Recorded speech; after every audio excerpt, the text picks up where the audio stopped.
朋友们好，我是花小叔，今天做不破皮的绵软蜜红豆，漂亮好看又好吃。以前做过煮几分钟再焖几分钟的蜜红豆，今天的蜜红豆更绵软，操作的时间也比较短。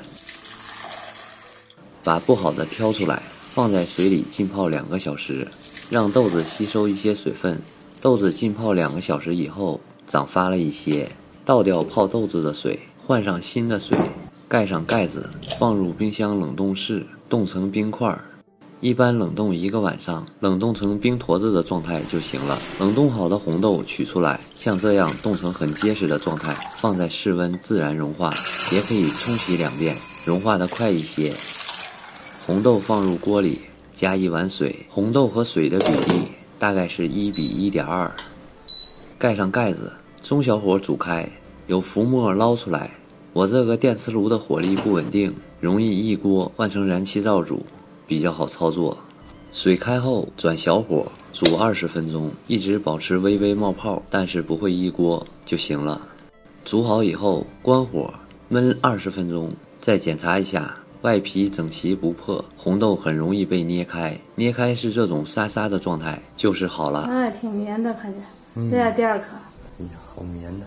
第3颗。为什么都要给绵了？行，好了，尝一尝。尝尝。挺绵，是吧？对，尝一下也是很绵软的，就是好了。放糖入味儿，如果煮红豆的水多了，这个时候要倒出去一些，大家可以选自己常用的糖都可以。我放的是黑糖和冰糖，喜欢甜味更足一些的朋友，可以在这个基础上再加50克左右。还晕染开来了，哎，看不清了，全是倒影。它是雾。倒影。对。加完糖以后，盖上盖子，小火煮开，煮1分钟左右，关火焖到自然晾凉，让糖更好入味儿。晾凉了以后，给大家看一看，不破皮，一捏是这种沙沙的，吃起来也很绵软。入味后的蜜红豆，我一般冷藏一部分，放在密封盒里，留出可以吃4到5天的量。每次用无水无油的勺子取出来搭配着吃。剩下的红豆水有多半杯，加一些凉开水，很好喝的。短时间吃不完，也可以分装成小袋儿冷冻。每次吃的时候取出来热一下，或是自然解冻，吃起来也很方便的。一样的方法又煮了一些红腰豆，用的是冰糖，一样的绵软不破皮，看起来更漂亮。豆子虽然大，但吸水性比小红豆好，煮好以后口感更绵软，感觉更好吃，给大家参考一下。大红豆和小红豆都好吃啊。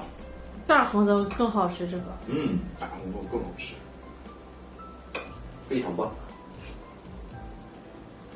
哎呀，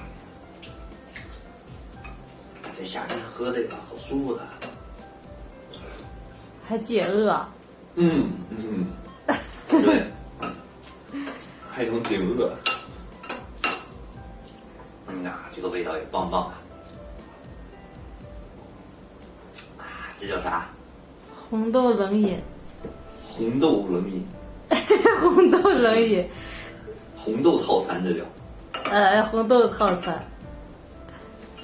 来一个红豆套餐吧！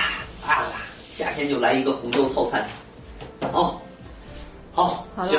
今天的蜜红豆就做好了，搭配着吃可好吃了，强烈建议大家试一下。图文整理好以后，我隔天会发出来的，给大家参考一下。喜欢花小叔的视频，点个关注吧，我们下期见。最后是蜜红豆的小贴士。